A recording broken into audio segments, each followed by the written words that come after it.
Hi everyone. Continuing on with the October's Cybersecurity Awareness Month. Let me share my screen.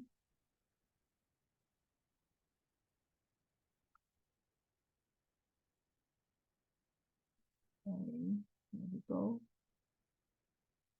So I'm using two hashtags: Be Cybersafe Online and Be Vigilant for this. And going on. So yesterday we have covered about computer security. Today we're going to do more on the email security aspect. So there is one thing that we have to understand when it comes to email security, which is called as phishing. Just like how you go fishing in a lake to catch fish, the fishers also try to attempt and steal your personal information. So phishing is a practice of sending fraudulent communications. I mean, you receive these fraudulent emails, text messages, it could be a voice message or anything trying to get your it looks like it's coming from a legitimate and a reputable source, but actually they are trying to steal your money, gain access to your sensitive data, login information. They could also be installing malware on your devices. So phishing is considered like one of the topmost cyber attacks. It's quite damaging and dangerous. So it is always better to be careful about this. I just wanted to give this concept across before touching upon more on how to go about email security.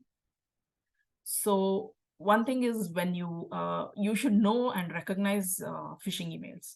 Should be wary of email attachments and not clicking on suspicious links. For example, if you see in this picture here, it gives you a sense of phishing gives you a sense of urgency. Something like it gives you a final warning, like all your photos will be removed, or it can say that change your password. PayPal's account is going to get cancelled, so let's update your payment methods. It gives you a sense of urgency. So what you would do is go and just click on this link and but once you click on that link, that's what the attacker wants.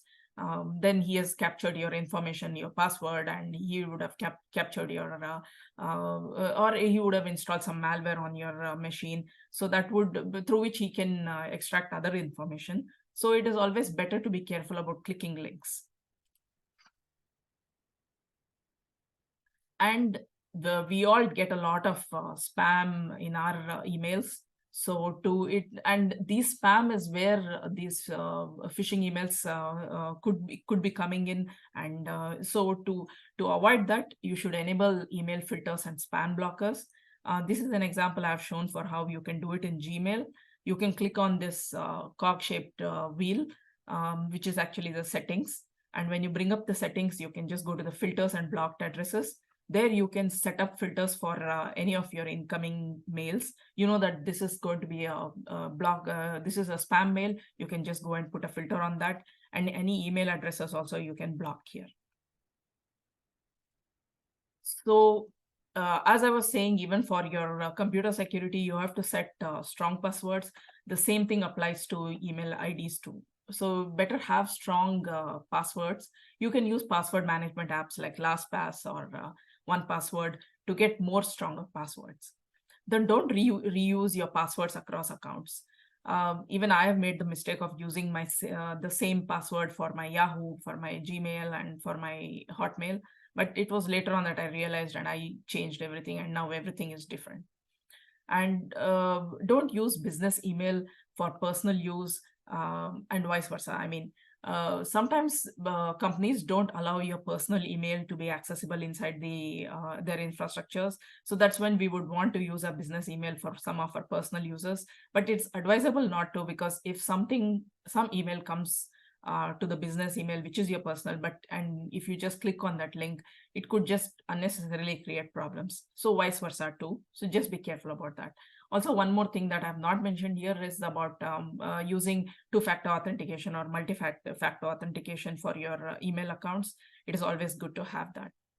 And avoid public Wi-Fi. So if you are in Starbucks, or if you are in the airport, or you're in some public location, it's advisable not to do too much of your financial transactions or something in these Wi-Fi accounts, because these are not secure. So avoid doing that unless it's an emergency and you just can't avoid it. but it's best to avoid it. Then log out of your email accounts as often as possible.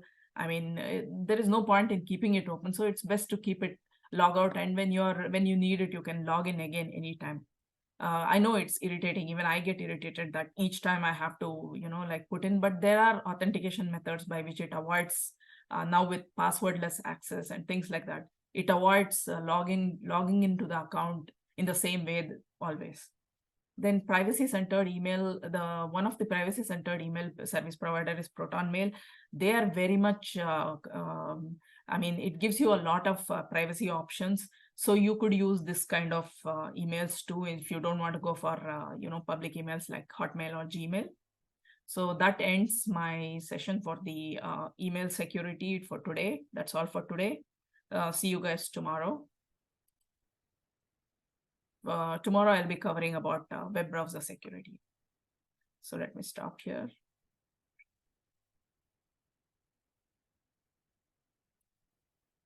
And let me stop.